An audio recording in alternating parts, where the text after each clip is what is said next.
Throughout his time with the PCA, he often expressed approval of Nazi practices and anti-Semitic viewpoints. He was also a member of an anti-Semitic group in California in the 1930s. I personally, my opinion based on what I've read, believe he kind of sucks. But that's neither here nor there. He is down. It's just so ridiculous that, I'm going to stand up for moral virtues. And part of that means segregating and eventually exterminating an entire race of people. He kind of sucks. Yeah, it's just so hypocritical. Like, it's. I know.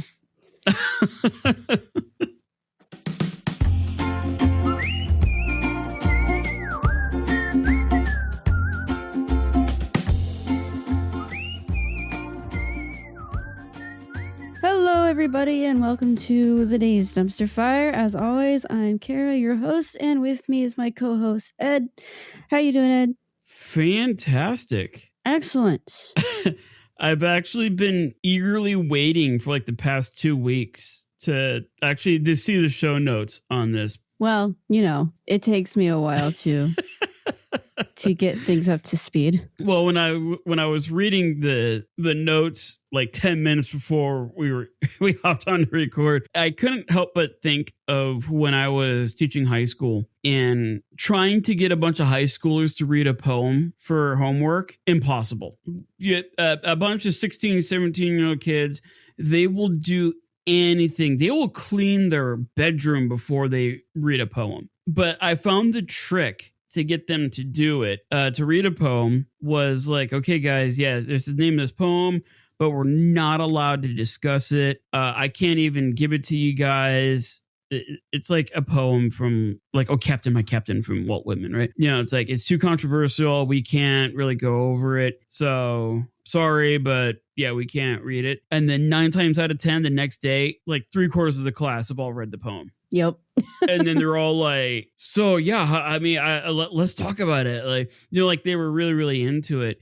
And when we're looking at the Hays Code and, you know, like the first 2 episodes are kind of giving us the background. I know you're going to quickly recap it, but the third part here, when I was reading over it, is just like, these movie producers are just like teenagers. Mm-hmm.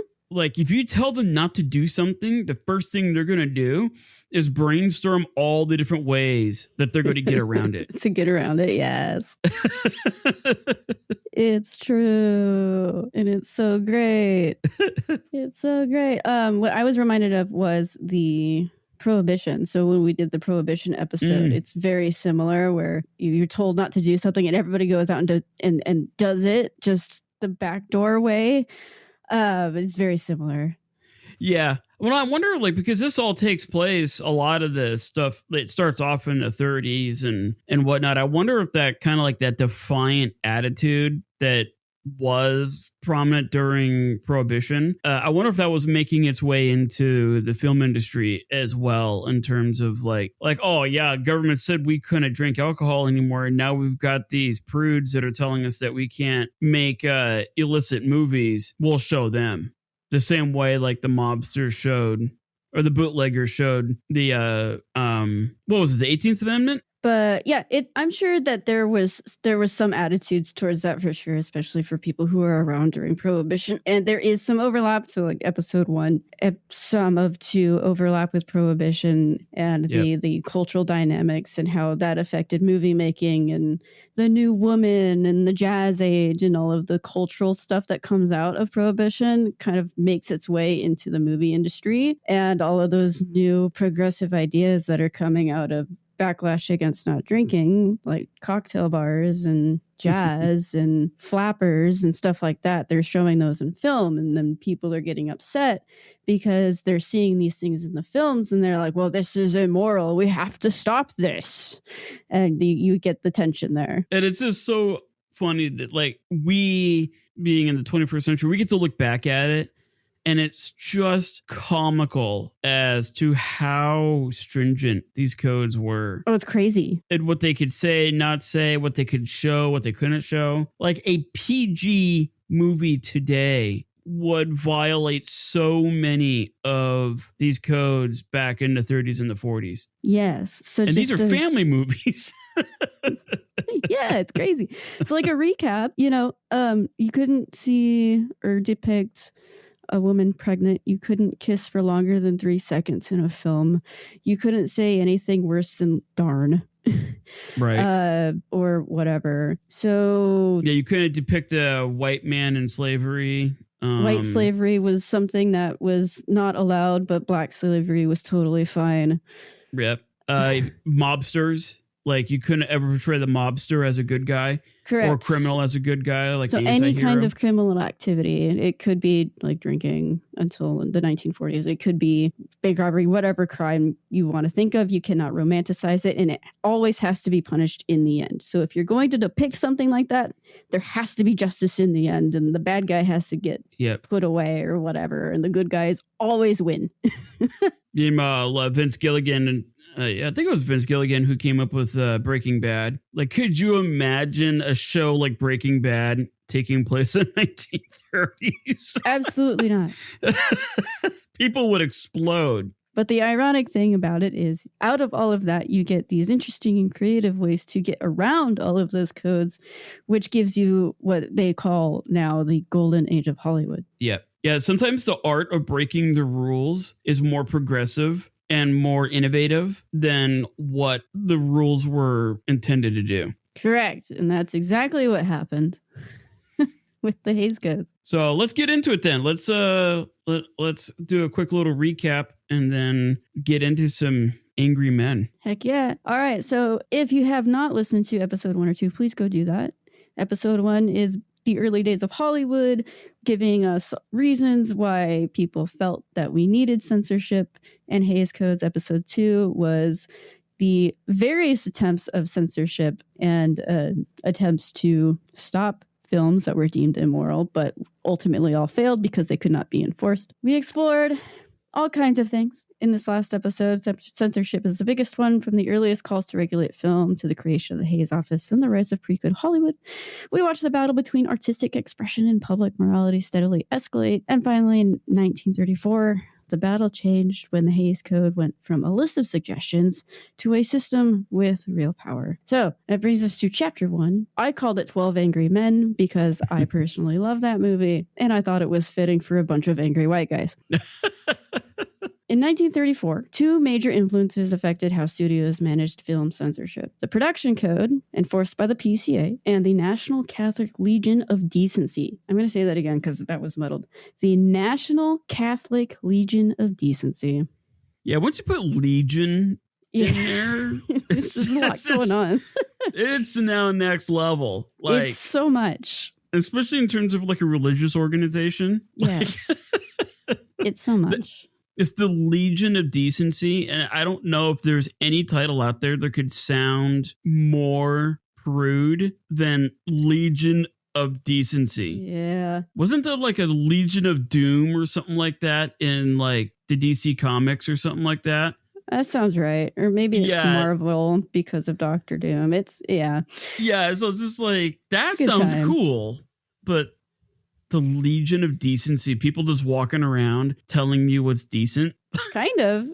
We'll get there, but there are other organizations as well. We're going to focus on these 2 just for the sake of time, and they're also the 2 biggest, most influential in terms of movie making. So the National Catholic Legion of Decency was formed in April 1934 after a slew of pre-code films caused a fair amount of pearl clutching, which we talked about last episode. Their goal was to, quote, condemn the vile and unwholesome moving pictures, unquote. Love it.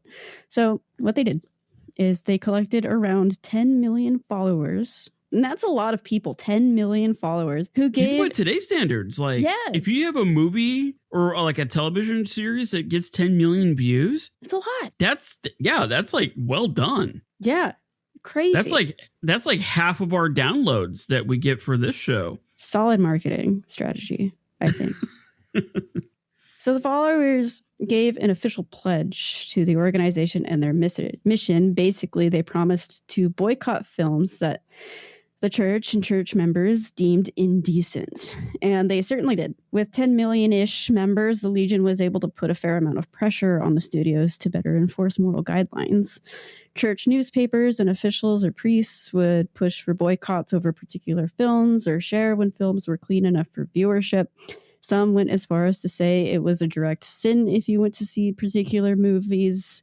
They condemned them. By 1936, the Legion had released their own rating systems for followers to reference when looking at films being released, knowing which ones needed to be boycotted and which ones were morally acceptable to watch. I found a pamphlet that was released in 1954, and it was a big list of movies with the Legion's rating system next to them. And I decided to go through and just pick out all the ones that had C for condemned, because those are the ones that I would watch. Yeah, right. So here's the list of ratings. The first one is Class A1, and that's morally unobjectable for general patronage. In other words, anybody can watch it. So it's bluey. Bluey, correct. Class A2 is morally unobjectable for adults and adolescents. So maybe what, SpongeBob? Sure. SpongeBob, My Little Pony, whatever. Class the A new one, the new one, not the original one from like the 80s or 90s, the Lauren Faust version. Both. Class A3, morally unobjectable for adults. Okay. Kind of vague, but okay. Right. Class B, morally objectionable in part for all. This one is kind of dumb. What that means is there are parts of the film that are morally objectionable, and you should understand going into the film that there are parts of it that are morally corrupt. So you're going to go in there and you're going to see scenes that will make you stand up and say, I object to this. I guess. I guess. You should see some of the B-rating ones. Like, I think Casablanca was a B-rated. Yeah. Gone with the Wind was B. Yeah, I could see that. Some of the big ones, like Ben-Hur, I think was one. So it's an interesting list. They're in the footnotes, so I'm going to post my notes here, and it's all in the footnotes. You can find them, and you can go through it. It's a good time. And finally, Class C, my personal favorite, condemned. It's such a strong word, condemned. Well, it's like a rubric, right? You know how like people, you look at a rubric and you're like, oh, 1 to 2 points, and then it has a list of what gets you that, and then 3 to 4 points, and it has a list of what gets you where, and then so on, all that's like 5 to 7, and then 8, 9, 10, or whatever. Like nobody in the right mind should look at a rubric and be like, okay, what do I have to do to get like a C- on this paper? Like, no, you go straight to the end. Like, okay, what do I have to do to get a 10 out of 10 on this thing? That is what I think this class system did, but just the exact opposite. People were like, oh, what do I have to do to get condemned? Well, I don't think so. I think it was more like, what do I have to do to avoid getting the condemned? It's more similar. Here's what I thought was interesting. It's kind of similar to what we have today and some of the battles that films face now. So Class A1, to me, it looks like rated G. Yeah. A2, PG-13. A3, rated R. Class B is just stupid. And Class C, rated X or NC-17. Yeah. That's how I read it, and that might be a very loose or not loose, but older version of what we have today. Yeah. But then again, I've seen some folks that are like, they won't even watch PG-13 movies. Oh yeah. Yeah. Because it's too objectionable. Much for them. Mm-hmm. Yeah. But yeah. So this is the National Catholic Legion of Decency. It's such a name. Well, and I should bring up one thing too. It's like man, there's a lot of religion going on at this time, and it's like America was going through like the third religious revival at this time, because there was a lot of stuff going on. Like the first religious revival, that was like the Puritan times, stuff like that. The second one was in the 1820s, 1830s. And then you have this one where religion was springing back up again because, Great Depression, and people didn't know what to turn to. So religion really came back in again. And then there was also some really famous discussions in terms of like, hey, should we really be teaching evolution or creationism in high school science? You know, a lot of these discussions were taking place and whatnot. So that's one of the reasons why I think we do see like this whole censoring thing being tied to religion, is because we were kind of in the midst of that third revival. Yeah, and depending on who you talk to, depending on the historian or the sociologist or the anthropologist or the English lit major or yeah, whatever, depending on who you talk to, it could also be interpreted as a pushback against the progressive social movements that were happening in the 1920s. Yep. It could be a response to what they thought was already immoral. Oh, this country is going to hell because women are wearing skirts that go above their knees and people are drinking and all of that stuff. So there's also the another parties element. And the music and the behaviors. And yes. Coming out of like Victorian era world of 1890s to 1910, like it was too much change happening all at once, and a lot of people couldn't handle it. Right. So American history in particular has a very interesting cultural pattern where you see a progressive movement happen, and then there's conservative pushback, and then there's a progressive response to the conservative pushback, and then conservatives push back against the progression that push back against the conservative movement. And that's really common in American history, especially if you're looking at cultural history. So this is just another one of those waves. Yeah. Yeah. Where it's like it ebbs and flows. Yep. Whereas, and America is out of like the Western civilizations, I think America is really the only two-party political system. I think France has like over a dozen different political parties. England has a bunch, and they're all ranging from liberal to conservatism, but it's like broken up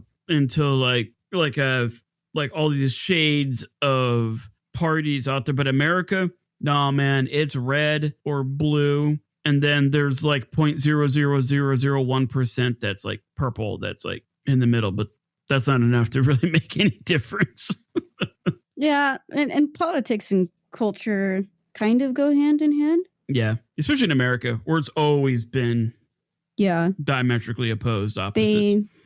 They talk to each other, but just in like a purely cultural sense, it's always been like this progressive response, conservative response, progressive response, conservative response, and they react to each other. By 1934, code enforcement was top priority for the PCA.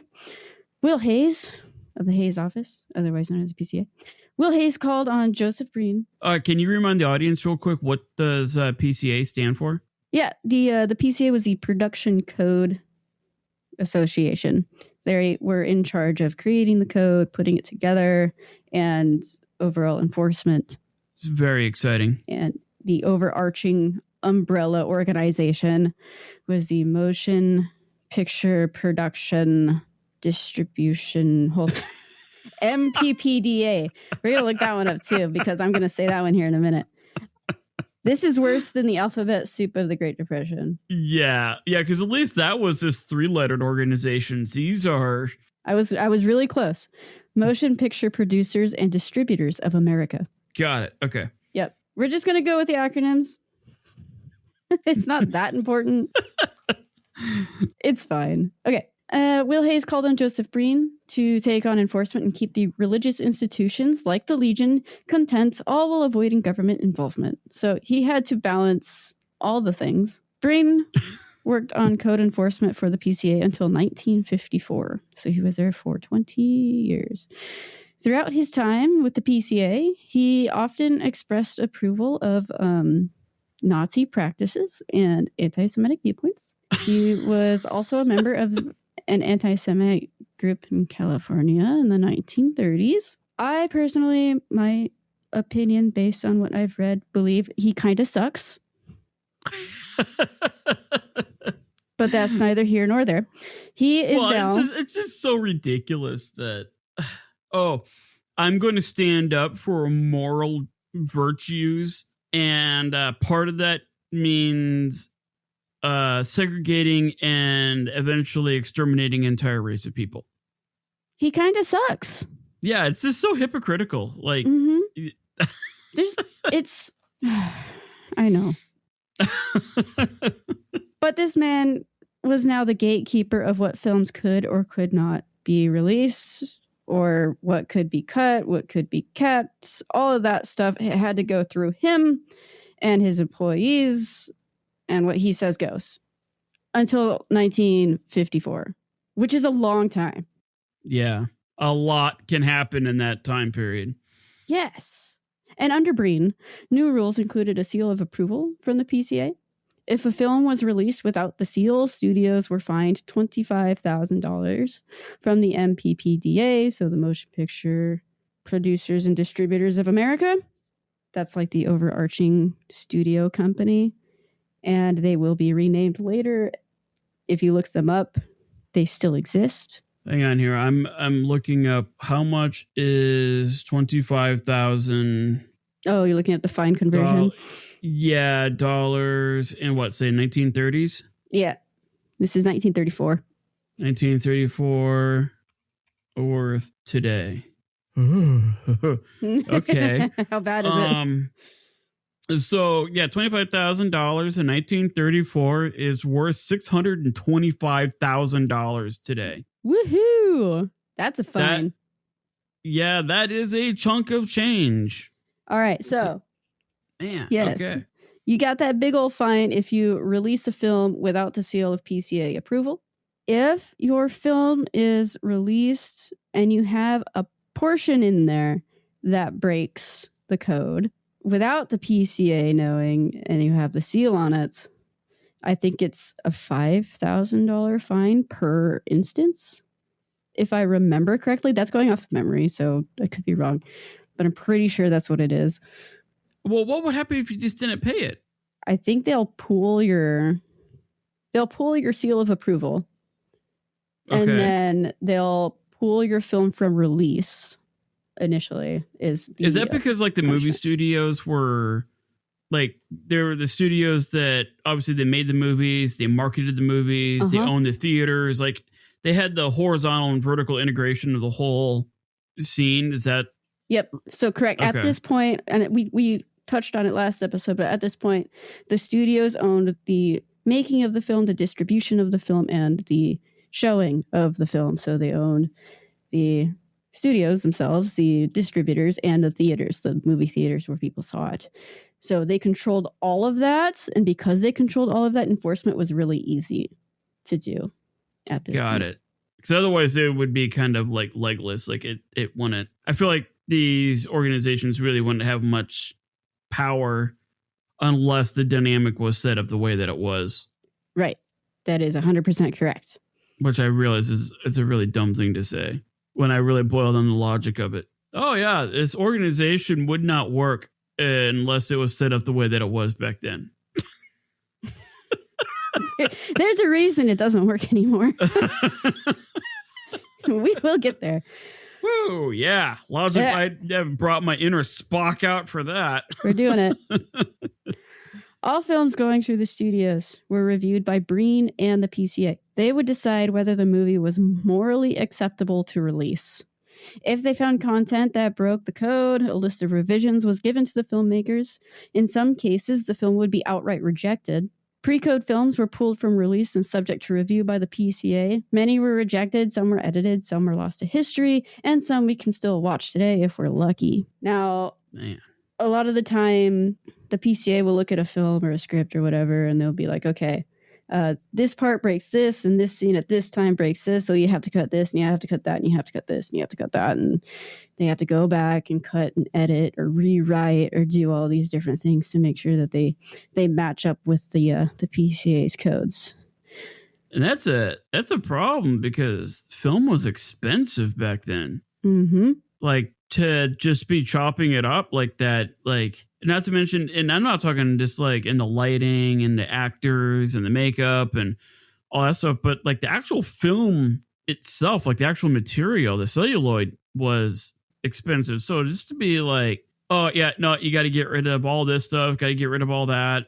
Like, oh, okay, that's literally money thrown in the trash can. There were multiple copies of some films that studios would keep. Okay. Some filmmakers would keep the original cut, and then they have a second copy of it and cut that for the PCA systems for release. So we do have some daring filmmakers who chose to use the original copy. Keep the director's cut. Keep the director's cut. Yes, exactly. That was very common. The new PCA enforcement led to filmmakers getting creative on how they expressed various ideas, genres, or tropes.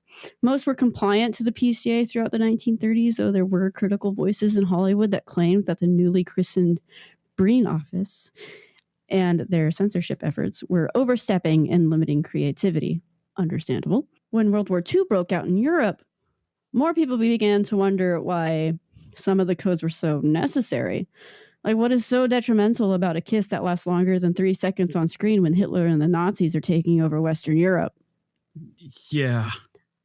It doesn't quite line up anymore. Yeah, well, because it was the same thing with like the American Civil War.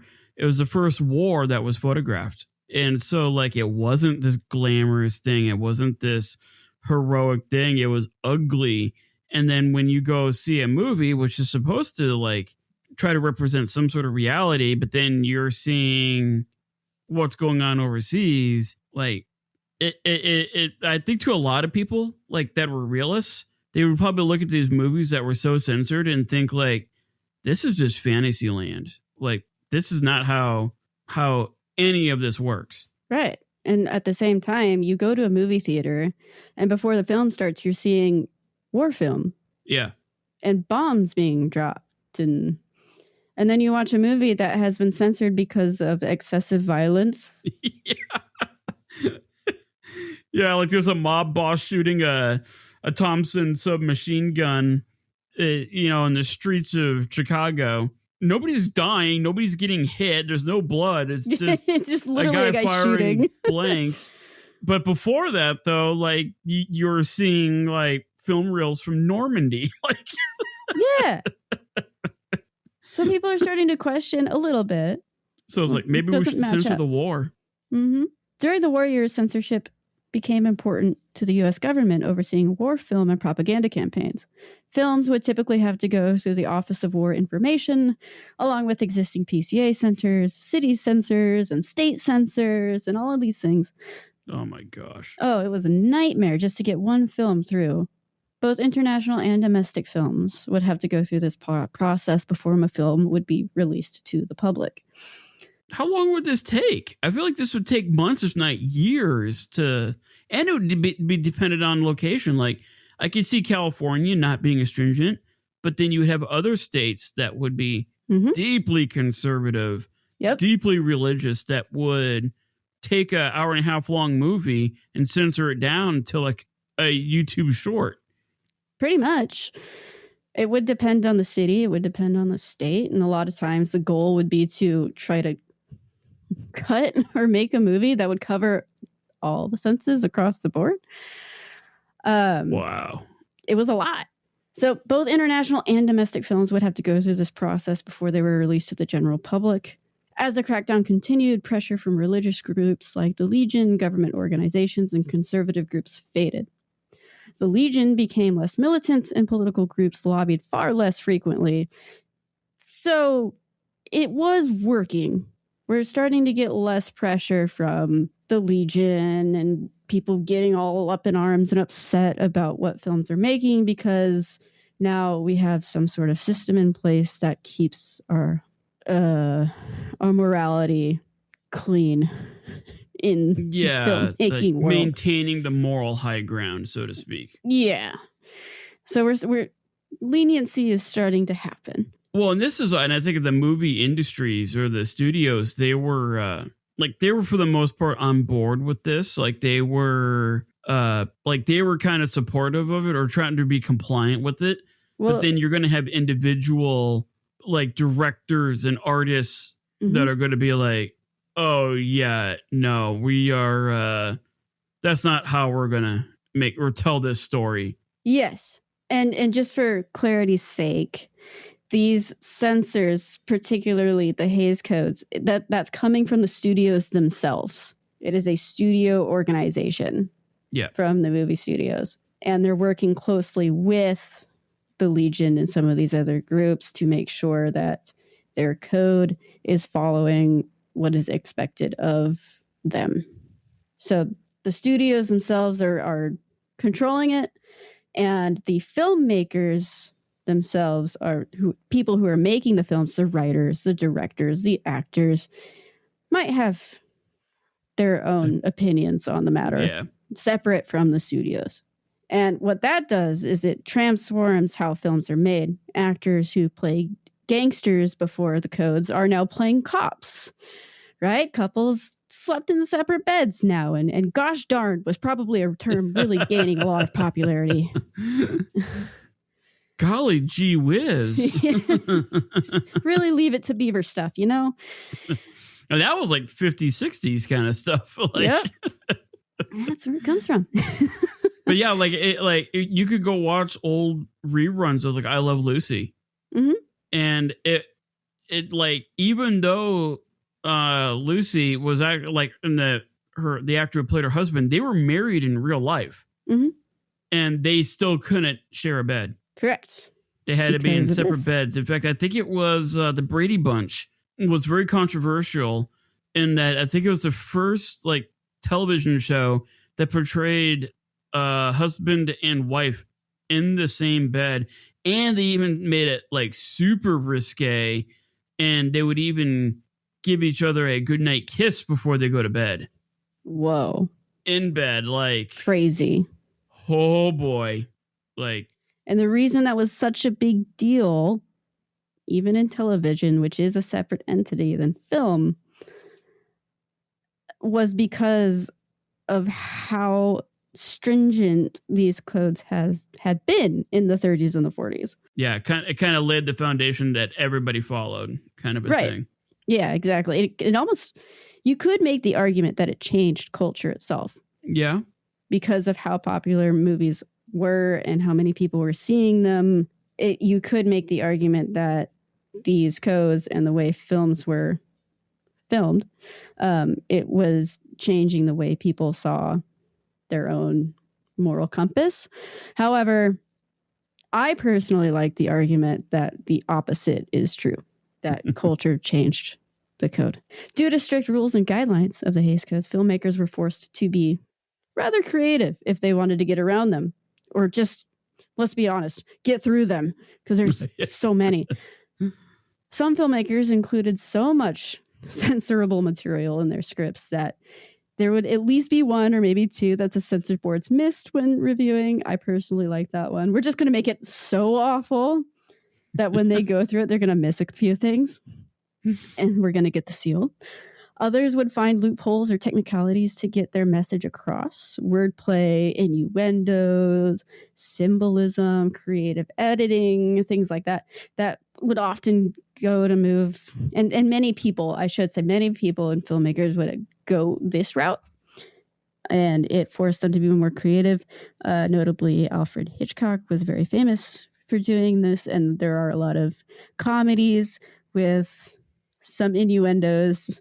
Like Mae West, the actress, was super famous for her sexual innuendos. She's fantastic. Or I commented on her. Well, and like Betty Boop. Betty Boop, Felix. That was a cartoon. You know, like, I remember seeing those. Not necessarily like when I was a kid. I wasn't around at this time, but I remember seeing those like Nick at Night. Oh yeah, and they couldn't be showing until like after 10 o'clock at night. And I remember watching these like, oh wow, like this is right. This is pretty spicy, and I think that's how they got away with it, was because it was a cartoon. Well, there's also just full of innuendos. They never outright showed anything. No, they never outright said anything explicit. Yeah.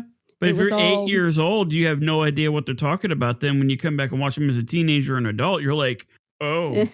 Oh, boy. It is all implied, which is how they got away with it. And then there are instances where films based on novels would leverage the novel itself, arguing that the certain elements were changed. It would be a disservice to the original work, which was also a very common tactic. Getting around censor boards became not only a creative challenge, many who were up to it, but also a negotiation between studios and censor boards. These methods would be used over the next 30-ish years as Hollywood entered its golden age under the Hays Codes. What the Joseph Breen and Hays offices did not know is that their willingness to negotiate, the creativity of the filmmakers, and external world events would eventually cause their seemingly foolproof system to collapse. The code was never a government censorship system, and it became powerful because Hollywood voluntarily handed it the authority. Yeah. It's one of those things like for the longest time, it had all this influence, all this power, but then people were probably wondering like, do they really have this kind of power? Kind of like a straw man emperor kind of a thing. Like, are they really that in charge? You got people like Alfred Hitchcock that's going to be like, oh, I'm going to have fun with this. Let's talk about it. Let's take a grand tour of all the films and the reasons why the Hays Code did not work. We did all of this setup. We spent 2 whole episodes talking about setting this thing up, and we're going to burn down the house of cards in a giant dumpster. Yes. This is the fire meets dumpster. Here it is. Let's set it on fire. Chapter 2, The Maltese Falcon. The code had won the battle for control for now. But control is not the same thing as victory. Because once filmmakers understood the rules, they also learned how to bend them. Throughout the 1930s, a few films were notoriously difficult for censorship, and their filmmakers fought hard for their release. Klondike Annie came out in 1936. It starred Mae West. Again, love her. Please look her up. It is about a former prostitute on the run from her past, including a relationship with a Chinese character. Censors had an issue with the interracial relationship, sexual connotations, a torture scene, and a murder out of self-defense that does not see court justice. Tisk, tisk. Multiple scenes for me, were cut. It's interracial relationship. It was that and the sexual connotations. Yep. Those two were the big things. Well, like, okay, the sexual thing, like, okay, if it was, way over the top, like, 50 Shades of Grey or whatever, okay, I could kind of see that. Obviously, that's not what the scenes were in here, but the fact that the censors had an issue with an interracial coupling, like, it's another human being. And to chalk it up there with like the torture, like bestiality is just it's just on par with that. It's just ridiculous. Wild. During negotiations, multiple scenes were cut before it finally got the PCA seal of approval in December of 1935. I think it's December 31st. I forgot my footnote, but I'm pretty sure that's the date. However, Paramount, the studio that made it, released the uncut version in various theaters without PCA approval. Bah, bah, bah. Oh, dear. When the PCA found out, the organization pulled its approval rating until the studio re-released the edited version of the film. On top of that, the Legion lobbied against the film even after it was cut, and it was banned in Australia and the state of Georgia after its release. You can watch it on YouTube. I think you can rent it. Yeah, I mean, like, I've heard of these movies. I've never watched them. Like, some of them are solid movies. Oh yeah, like the next one is very well known, but I don't care for the next one. Personally, I don't care for it. The book is a long read, and then the movie is just as long. It's so long. I view it as a piece of propaganda, but the next movie, Gone with the Wind in 1939, and its infamous line of, "Frankly, my dear, I don't give a damn," right. Was a hot topic of debate between censors and filmmakers because the word damn was absolutely not no-go. Now, the producers argued to keep the line, as it would be a degradation of the book it was based on if the line were changed in any way. And also, they would not be taken seriously if they changed it to, frankly, my dear, I don't give a darn. Yeah, you can't, yeah. It just sounds dumb. Well, and I know the other controversial thing about that movie was there was a scene in there where it was, I think, to date, the largest stage set up for one scene, where like the camera pans up and it was all a stage, and it was supposed to show like the aftermath of a battle of the Civil War, and they actually got like 5,000 or 6,000 men to all lay down and like play dead for that one scene, and it was supposed to show just how graphic the war was. And I know like that was kind of a hot topic. That was like in 1997, when I think it was 97 when Saving Private Ryan came out.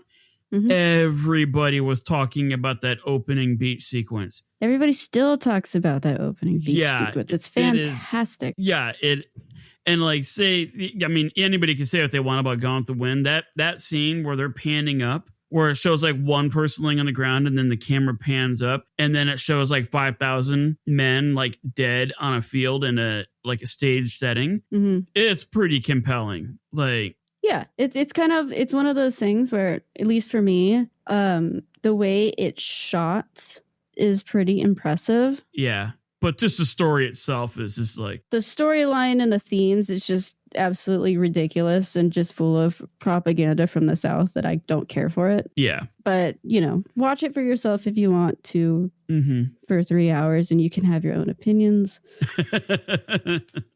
That's just mine. Remember, you got to watch all 3 hours of it. I did it once and I regretted it. Yep. All right. So that line, as famous as it is, was such a hang-up, and negotiations took forever. Finally, the censors agreed to make an exception to allow the line as long as the filmmakers cut or minimize other aspects such as violence, racial slurs, KKK depictions, so on. The edits were made and the line was allowed, and still, after those cuts, it's 3 hours long and what I believe to be Southern lost cause mythology propaganda. Ridiculous. Yeah. Crazy. It's a lot. Gone with the Wind is a lot. It takes effort. Like, you've got to really block out your time on your calendar to. It's so much. And then to read the book is like, if it takes 3 hours to watch a movie, it takes about 3 years to read the book. Okay, look, if I'm going to spend 3 hours watching a movie, I'm going to watch Lord of the Rings director's cut. And that's time well spent. All right. The next one that I'm going to talk about from this period is called Rebecca. Also very famous. It came out in 1940. It was Alfred Hitchcock's first American-made film. It is based on a popular novel. The film itself is about a woman who marries a widower and then is haunted by the dead wife. Sounds very Hitchcockian. The film was almost axed by the censor board for... You like that? The film was almost axed by the censor board for murder and an implied lesbian affair between Rebecca and the character of Mrs. Danvers. After some fights between filmmakers and censor boards, it was finally given the seal of approval and released in 1940. And I believe Alfred Hitchcock and his producer were so infuriated by the end, it was just frustrating to get it done. Eventually, though, the film won an Academy Award for Best Picture that year. So go, Alfred. Yeah, he comes back. He doesn't go away. No, he never goes away. And to be frank with all of you, Alfred Hitchcock is kind of a piece of work, but his movies are really good. He's kind of like Stanley Kubrick, where his directing style is questionable, to say the least, but the movies themselves come out brilliant. And he gets, as he gets older, he gets more and more well-rounded. Physically and... Because there's that always that famous opening where it shows like a drawing outline of what looks TV like show. a giant circle. And then like he fits into it. Yeah, I don't remember what his show was called, but he had a TV show. Yeah, they're like short stories. Yeah, it was almost like Twilight Zone. Mm-hmm. And that would be the intro to his show. But yeah, he's an interesting dude, Hitchcock. During the war, filmmakers continued to attempt to sneak in themes or creatively get around the Hays Code. Gangster films transitioned to noir, and a few films Noir. made a name. Yeah, that word. And a few films Noir. made a name for themselves, earning pushback from censors or the Legion. One of the most famous ones is called The Maltese Falcon. It came out in 1941.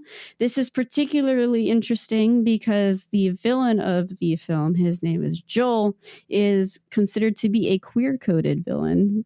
And context in the storyline caused a lot of commotion. And ultimately, after some negotiation, that one was released. And I believe you can still watch that one today as well. And again, I think that one's pretty interesting because of the queer connotations of the villain in that one.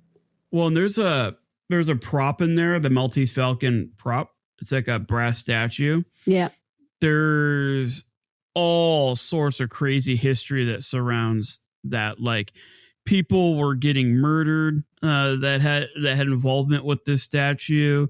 The Black Dahlia was connected to it. Like, one guy who stole it was closely related to the person who or was closely related to the Black Dahlia. It's Adam Savage from the Mythbusters. He actually did a really, really cool video. I'll link to it in the show notes and at davesimsfire.com of like his dealing with the Maltese Falcon and like the weird story that's behind it. Like, it is, I don't think it's like really the like one of the greatest movies ever made, but it has a cult following. It's a trip. Sure. Yeah. If you ever have time, that's one, unlike Gone with the Wind, that's one that I would suggest watching. Yeah. That one's pretty good. In the later part of World War II and the years following, people were becoming used to war film, soldiers not coming home. And soon after the war, information of Holocaust atrocities would spread throughout the globe, and the bombing of Nagasaki and Hiroshima introduced a brand new global threat that was quite frightening. Just after the war, William Hays retired. On top of that, I should say. In addition, just after the war, William Hays retired from the MPPDA. His replacement, Eric Johnston, renamed the organization to, and what is now known as, the Motion Picture Association of America, MPAA. They are still around today. I'm sure everybody and their mother and everybody's grandmother has seen the logo. And it probably sounds very familiar. I got busted by them. How? So way back in the day, I was making an archive copy of a movie off of the internet. Oh. that's what we called. That's what we called it back then.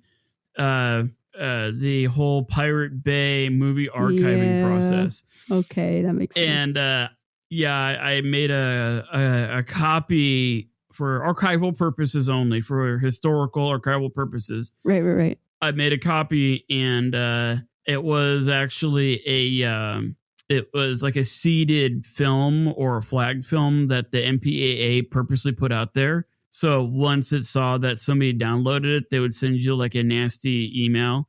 Yeah. Saying like, hey, so-and-so at this IP address, we saw that you downloaded this. FYI, if you pursue this, you'll get fined and all that other fun stuff. Like MPAA and the Recording Industry Association of America have a long history of going after people just stupid crap like that. Like, yeah. But yes, I got busted by the MPAA one time for trying to preserve films in American history. How dare you try to be a good citizen archivist? Yeah, I'm just doing my civic duty. That's right. Jeez. Along with the change of leadership and name change, a Supreme Court ruling in 1948 ruled that movie studios could no longer operate with its vertical integration system that monopolized the industry. We just talked about this, but again, a reminder. Before this ruling, studios owned the studios, the distribution, and the theaters. After this ruling, those three distinct areas of the industry were broken up, and the system looked similar to what it does today. In terms of censorship, this new ruling weakened the MPAA's stranglehold on the studio system, emboldening filmmakers to take more risks. In 1946, another Alfred Hitchcock classic, Notorious, came out. And this one is particularly famous because it created a technical loophole where he edited a kiss that was split between cuts to have it last longer than the approved 3 seconds. So he cut it, put like some sort of frame in there, and then put it back again, and then put the frame in there so it would last longer than 3 seconds. Like, good for him. I like it. But the actors, that like, it was filmed appropriately. Correct.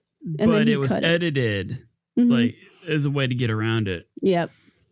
Good old Alfred. Boy, that's so scandalous. It's so risque. Yeah, kids lasting longer than 3 seconds. Oh boy, crazy. Think of all the teen pregnancies that came about from that, and ridiculous. Oh, it's just a tragedy.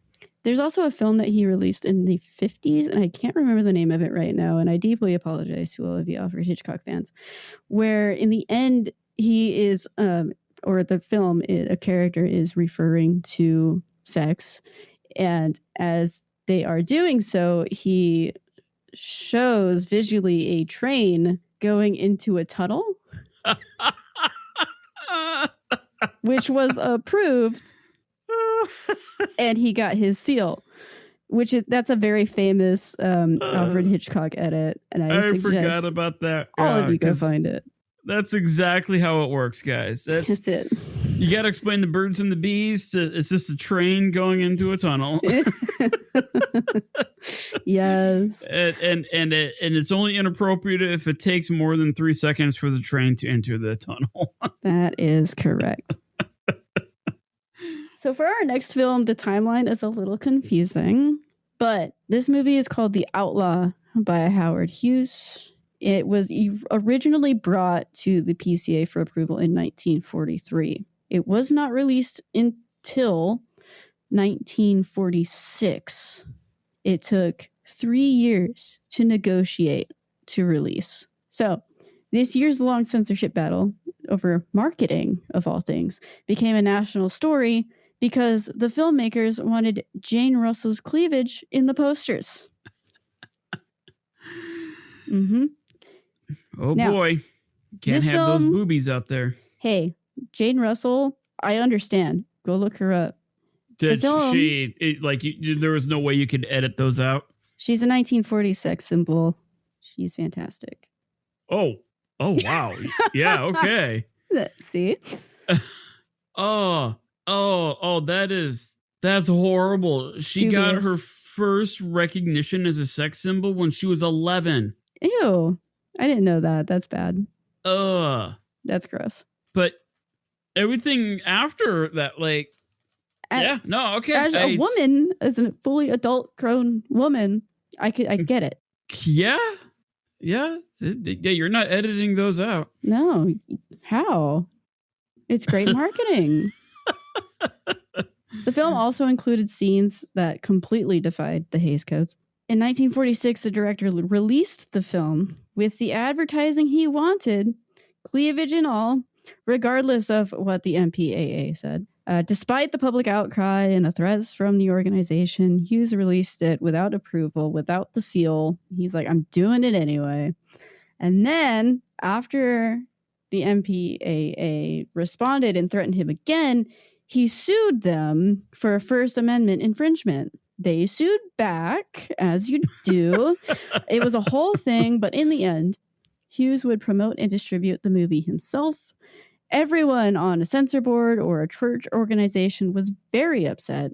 The Legion rating system specifically notes, I read it in this stupid little pamphlet that came out in 1954. It says that the film was changed from a C, condemned, hilarious, to a B, objectionable in part for, quote, immodest costuming and suggestive situations, unquote, despite being edited. Okay.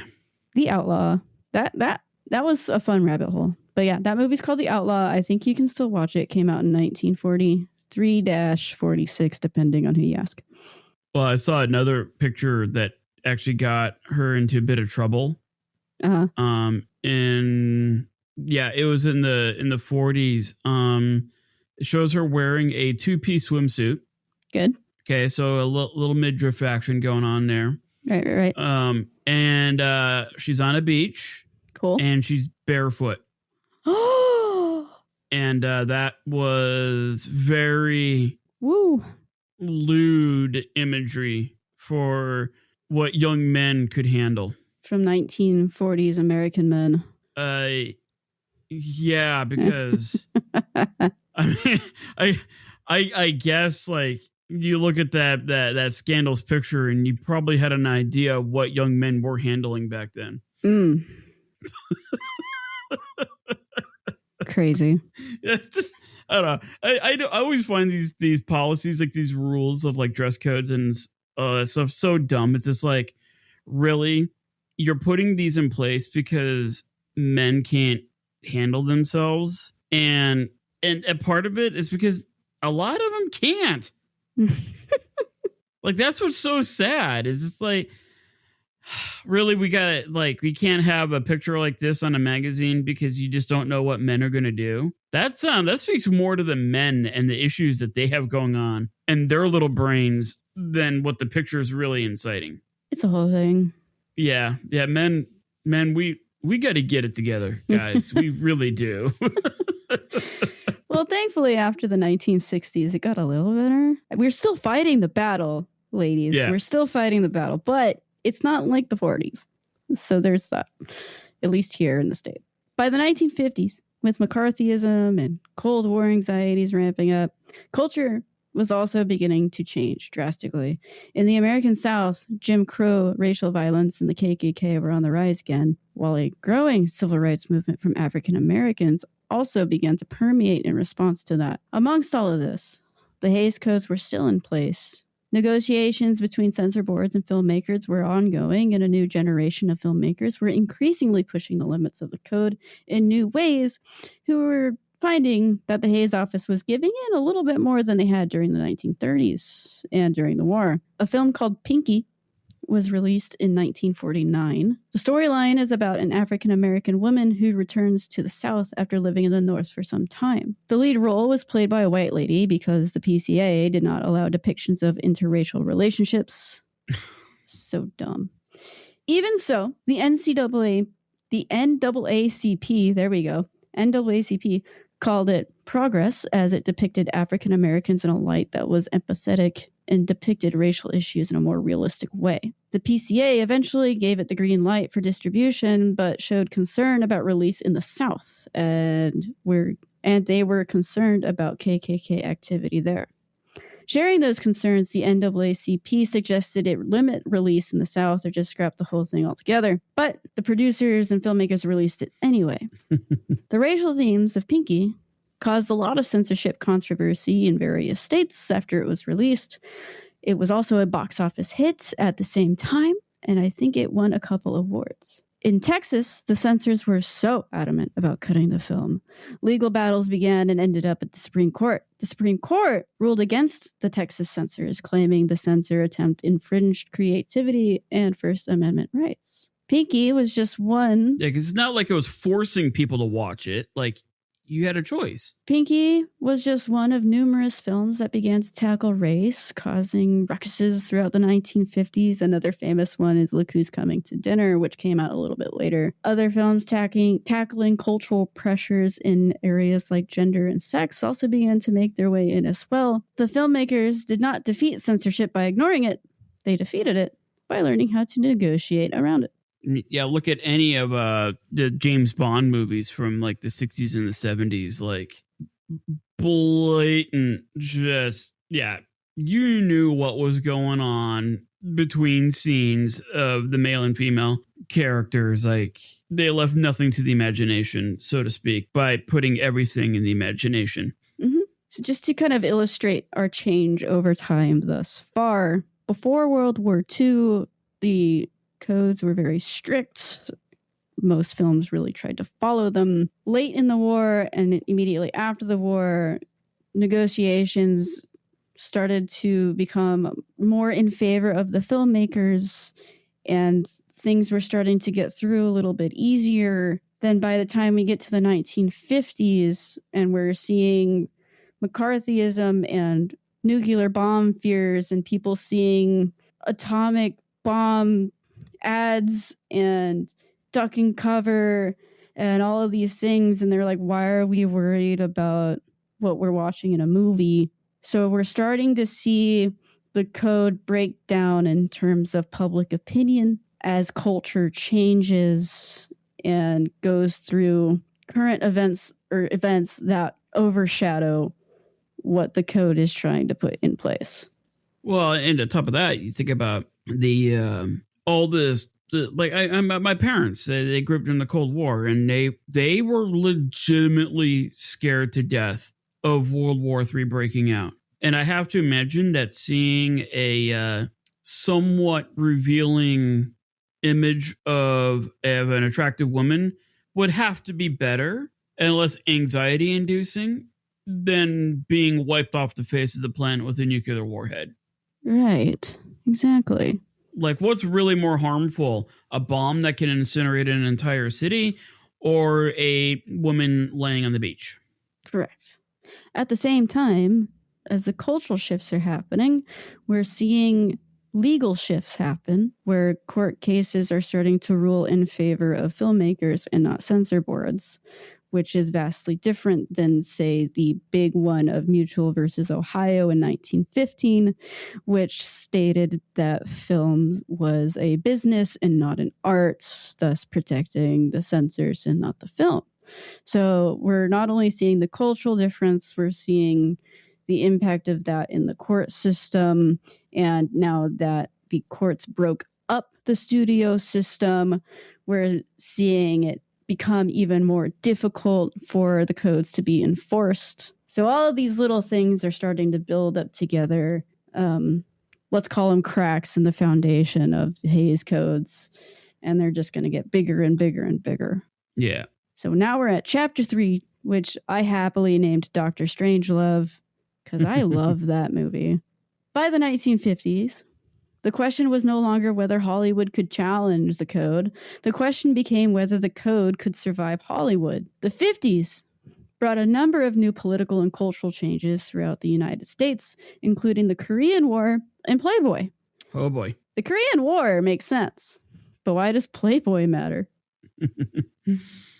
One of the biggest hangups for the Hays office was sexuality and gender roles, as we have seen time and time again. Playboy entering the scene is a sign of cultural change and a new acceptance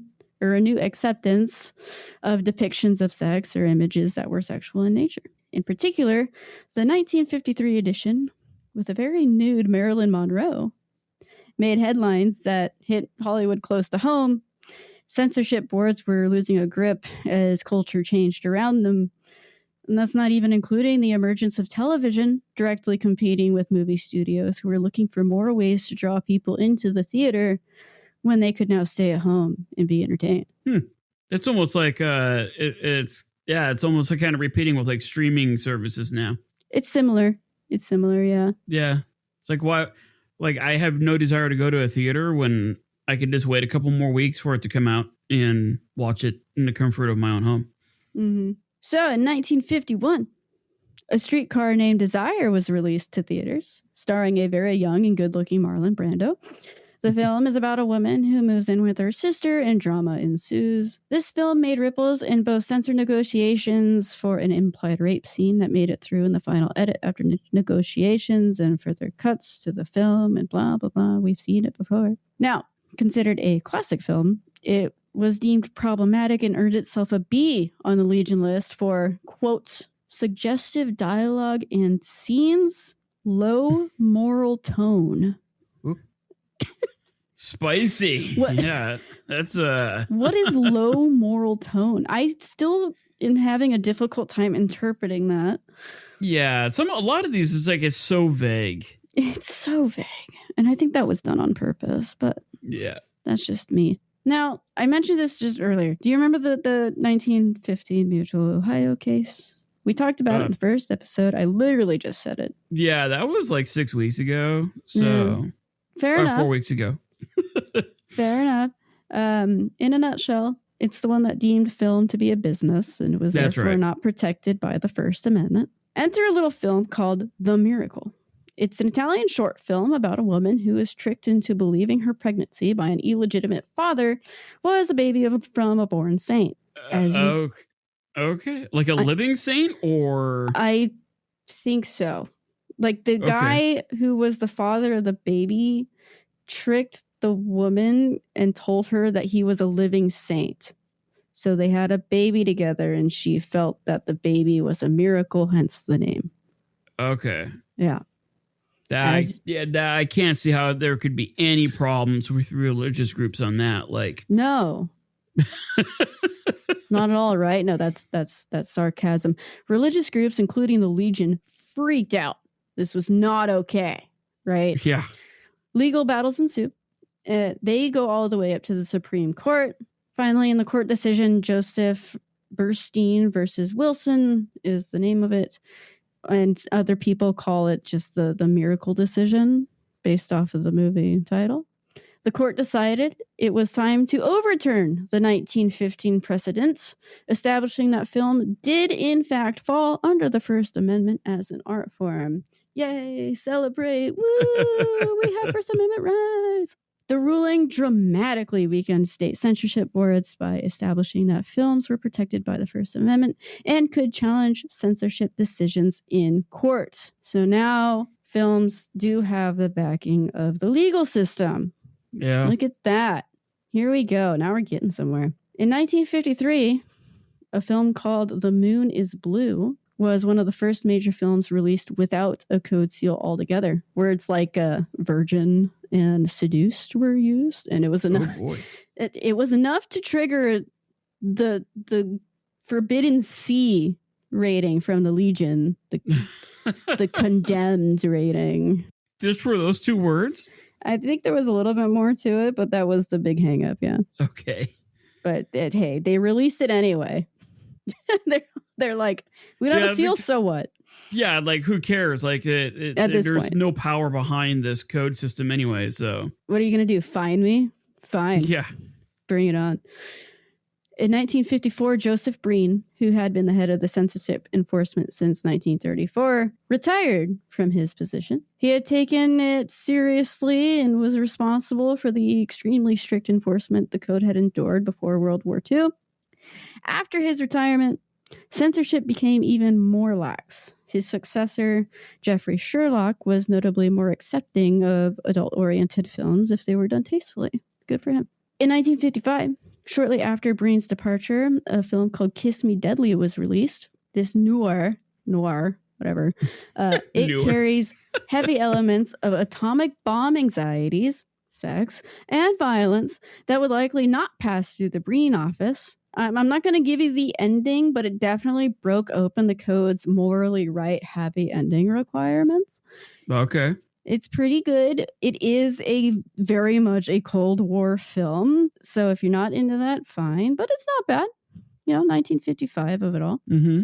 That same year, a film called The Man with the Golden Arm led to censorship complications because the code had no requirements regarding drug use. Oh, yeah. Because it was just so unthinkable to show something that dark on a film, at least in the 30s and 40s. This film's central theme was the use of drugs, and it starred Frank Sinatra, of all people. In 1956, the Hayes office needed to amend the code to include drug use on the screen because of that film.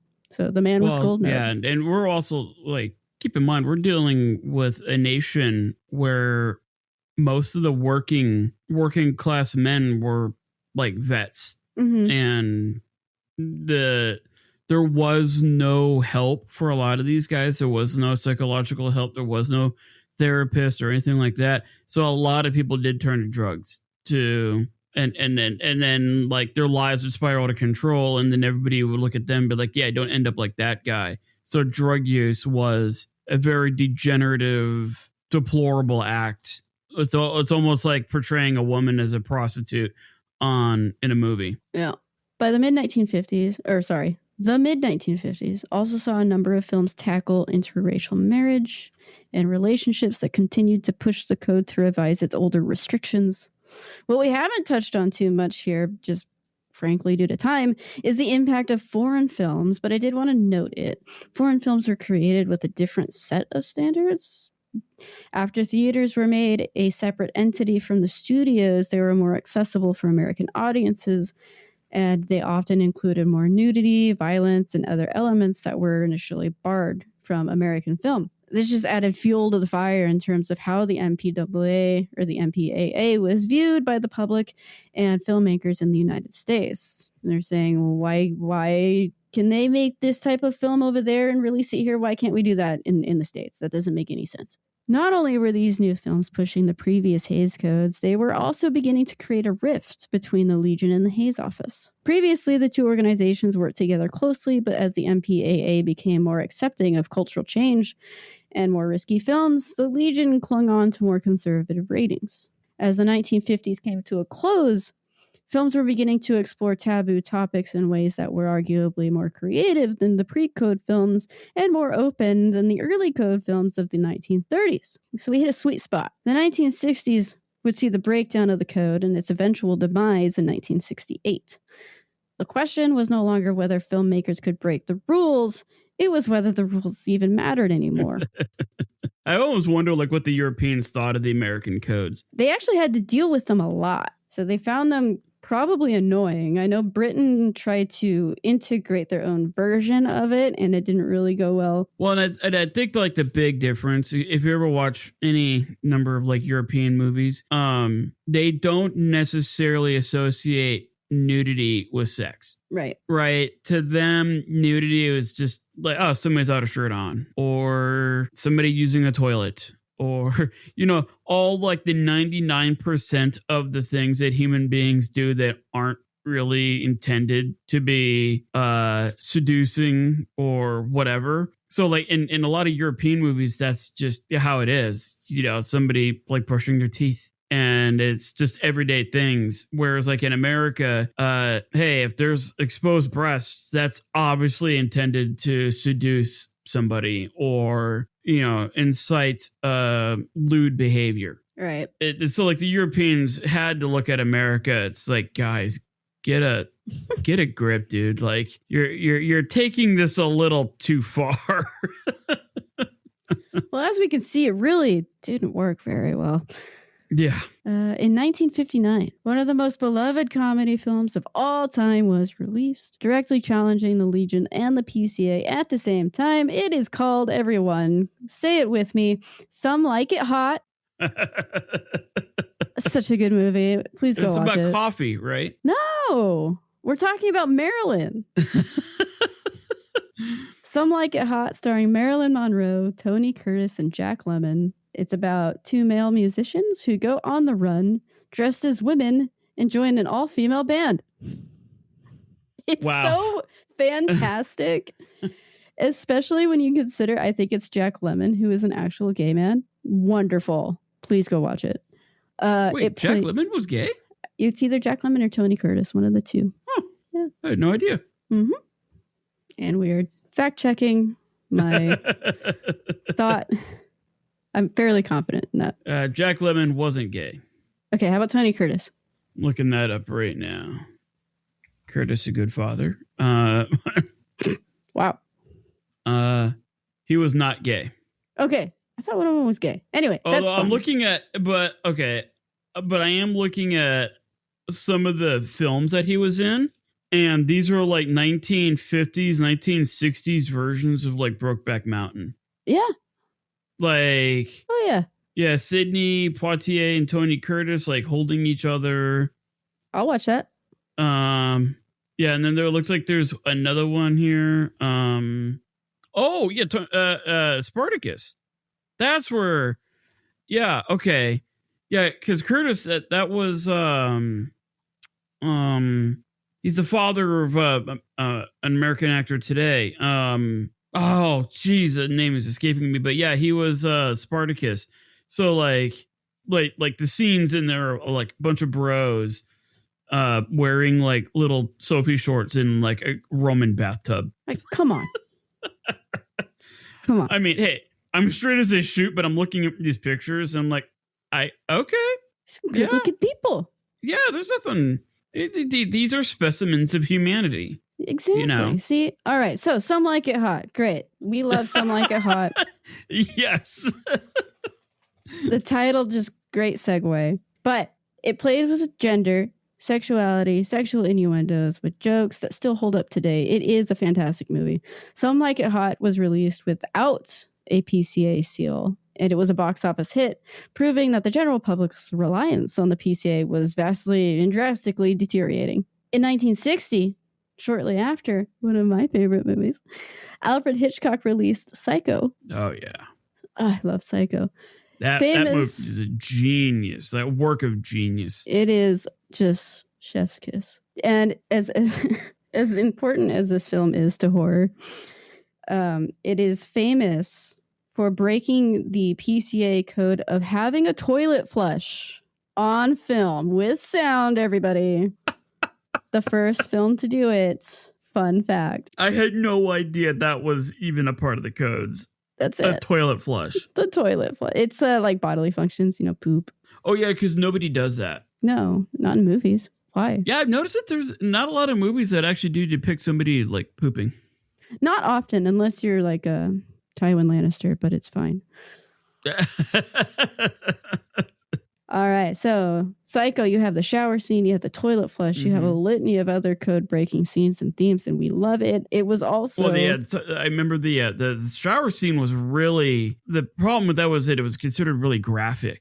But even though Alfred Hitchcock's like, you actually don't see the lady get stabbed. The genius. Like, Texas Chainsaw Massacre is the same way. Yeah, you are inferring it, kind of like how Edgar Allan Poe... Everybody says that his short stories are really, really graphic. No, actually, they're not. They're not really. It's just your brain playing with you. Yeah, you're the one who's got the issues, not the author, kind of a thing. Psycho was also released after surprisingly obtaining a PCA seal the second go-around, thanks to Hitchcock's clever editing and a lot of negotiating. It became a box office hit and one of the most revered horror films ever made. Psycho, if you haven't seen it, go watch it. In 1963, the head of the MPAA, Eric Johnston, passed away. It took 3 years to find a replacement, which created a lot of slips in code enforcement and lax as it was. Yeah. And, Nobody at the reins, so to speak. Nope, not really. He was replaced by a Jack Valenti in 1966. The new head introduced a review system giving filmmakers the opportunity to repeal MPAA reviews. The next film on this list is a film called Who's Afraid of Virginia Woolf? This one came out in 1966. It's based off of a stage play. This one gave the code a hard time because it had, quote, raw language and forced the code to invent a new system suggested for mature audiences label. Which makes it more nuanced and broad. And what does that actually mean? Yeah. And all of that fun stuff. So Who's Afraid of Virginia Woolf? I actually have not watched this one, so I cannot confirm or deny whether it is awesome or not. But I've heard of it and I know of it, so that should at least tell you something. In 1965, the National Legion of Decency... changed its name to the National Catholic Office of Motion Pictures. Just as exciting. Just as exciting. Their influence was dwindling and becoming irrelevant, though it would continue to rate films until they closed their doors in 1980. So that is the end of their run there. They lasted a long time, actually, like 1934 to 1980. That's a long time. They had a good run. And I feel like if you could visualize their doors closing, it's like the last dude shuts the door and it's like an empty street. It's run down part of the city. Like there's nothing going on. Nobody even notices that they closed. Like they're so out of touch with where the movie scene has gone. Like, yeah.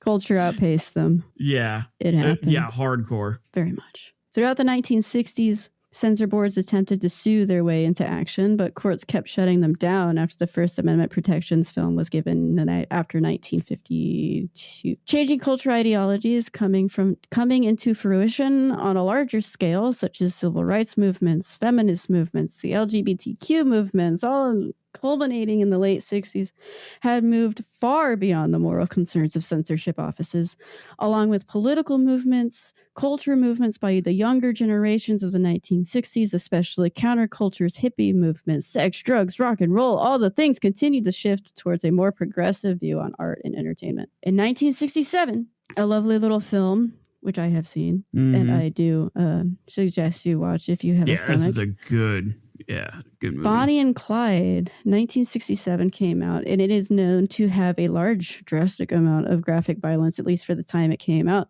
It shocked critics upon release, and audiences everywhere were in shock and on and on and on. When it came out, and today it can be argued, because it is a film and we can be subjective here, it can be argued that it is a comment on the Vietnam War, told through the story of Bonnie and Clyde.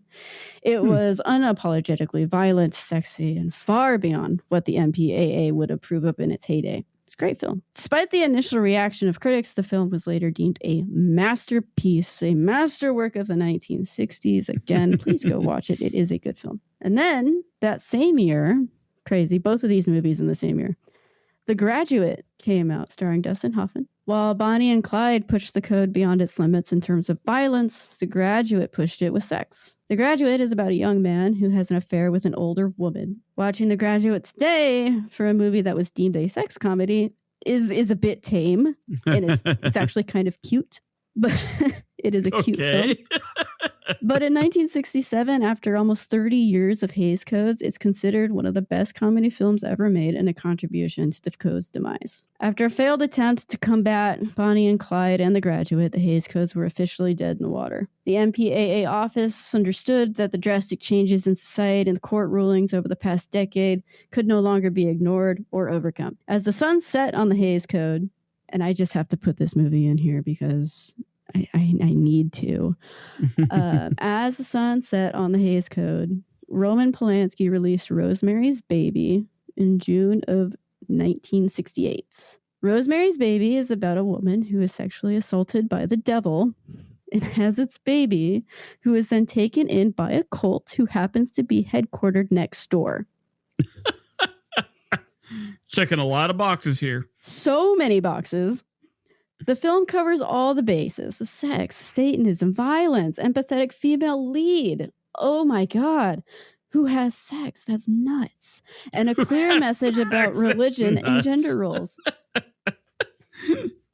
I will admit, the director himself is highly problematic, but the film is one that cannot be ignored, as it was a clear sign that the production code was no longer in control of films that were made in Hollywood. Yeah, it's basically a statement. It was one of those films that was made to kind of like show once and for all, like, this is the old days are gone of the code. In terms of film and film history, you could consider it a transition film between the 1950s and the 1960s and the 1970s into the 80s. There are some historians that connect that film to the Satanic Panic of the 1980s, which I think is a very interesting connection that I would like to explore further. But yes, that's why I wanted to end my list of movies and your homework with Rosemary's Baby. It's also one of my favorite movies, despite my strong disagreements with the director and his actions. Yeah, two things can be true at once. Like, yes, some people can do great things and also be trash people. Very problematic at the same time. Yeah, I'm not a fan of him as a human. I do love that film, though. In November of 1968, the MPAA replaced the Hays Codes with a rating system that probably looks and sounds familiar. G for general audiences, M for mature audiences, R restricted, otherwise under 16 required, accompanying an adult, and X, no one under 16 admitted. This was revised a few times. The version that we have today is from a 1990 revision. Now, today, it is G for general audiences, PG, parental guidance suggested, PG-13, 13 and older, R restricted, under 17 requires accompanying parent or adult, and NC-17, nobody under 17 is admitted. And that one replaced X because X just sounds naughty. Well, yes, probably because most stuff on the internet with X in it is naughty. Fair. The Hays Code still has its presence in obscure rules regarding dialogue and what can be shown based on the current rating system, but it also shows itself in various aspects of our culture. In the 1930s, as film was gaining its place in the world stage, people from all around the world began to see how it could impact people as an art form. Some groups embraced it and used it to express themselves. Others felt it needed to be monitored as it posed a threat to moral society and values. The fight for what was considered art, moral and worthy of release, would continue even after the code's abolishment in 1968. But while the code was established to rein in filmmakers' use of taboo subject matter, what it actually did was create an environment where filmmakers who had something to say said it anyways, just with more creativity. And that, my friends, is the Hays Codes. So yeah, it is That's all she wrote. Yeah, it's a perfect example of, if you want innovation, put in restrictions. Yeah, it was like that Orwell quote that we talked about in the beginning. Yeah. It's we tend to do our best work when we are given a set of rules that we can't ever break for whatever reason. And a perfect case in point, kind of going to the prohibition, right? Hey, you put all these rules into place, people are going to find ways to break them. We see that with literature, like with Edgar Allan Poe and like the Gothic writers and stuff like that. They looked at what they were allowed to write and then, okay, how are we going to break this? Or you could do like what Shakespeare did with The Tempest. That was his last play that he completed. Very heretical. Like it violated all the rules that the Church of England had in place. But he's like, well, I'm going to die here soon, so I'm going to write this play and just break every single rule known to mankind that the Church of England is not going to like. But what are they going to do? I'm dead. Fair. Hey, if you ever want humanity, if you ever want somebody to do something, tell them they're not allowed to do it. Yeah, I can't argue that. So far, the evidence has shown. Yeah. And just be careful, guys. If you're watching a movie and you're worried about the rating, just Google it and make sure there's it no matter what, it should be safe as long as there's no scenes of a flushing toilet. Yeah, watch out for those toilets. Yep. Morally, it'll hurt you. Sinful. Yeah, I mean, it could be 95% nudity and vulgar language. Right. But as long as there's no toilets flushing in the background, you're okay. You're safe. Yep. Yeah, because you know those toilets, man. That'll get you. Yep. I encourage you guys to head over to thedaysofcensorship.com, our little website. We will have quite the page put up for this one. I know Kara's been holding off updating the page because she wanted to get all 3 of these episodes out. Yeah. So, yeah, I'm pretty sure she has something pretty cool in store for that. We do have some big news coming up for our next episode. We're going to be making some changes, maybe a slight rebrand. We'll have to kind of leave you in the dark on that one because we're still trying to figure out that direction. But yeah, we're thinking about making some slight changes to the show that should be a little eye-catching for a lot of people, and it's going to involve Kara's artwork, which you can also find examples of on thedaysofcensorship.com. And yeah, if you like what we did, if we informed you, if we made you think about something, if you no longer look at a toilet the same way, if we did any of those things for you, you can support us by clicking the link in the show notes. It's really a value for value thing. It's not anything too crazy, but yeah, you can go on there, click on that link. It takes all of maybe 10 seconds. You can throw a few dollars our way. That really goes to like help support the show and your favorite dumpster fiery hosts, I guess. So yeah, you can head over there and do that. You can also like leave a review or like send us emails. Hey, if you think we didn't do something right, or you want to give us ideas, or just get in touch with us, email us. Like we're here for you at thedaysofcensorship@gmail.com. So be sure to check all that. stuff out. I will be back for the next episode if I remember how to do an episode, because it's been a while. I think I know how to do an episode. Sorry, I tend to hog them when I find something I like. Yeah, when you get on these rabbit holes, it is. Yeah, you tend to like 6 weeks. That's true. Great Depression was like 8 weeks. Yeah, that one was pretty long. It's true. But I hope you all enjoy it as much as I do. But yeah, a lot of people have commented that they do like the deep dives, and then I tend to do like the single episode ones, and I will be back for our next episode. It will involve balloons. Cool. About like, I think it's 2 million latex balloons. That hurts my heart for the Earth, but cool. Yeah. It and the dumpster fire that is balloons. So, check us all out. Hit us up. Stay tuned for the next episode of Balloons. And in the meantime, keep it a hot mess. Thanks for listening. Bye.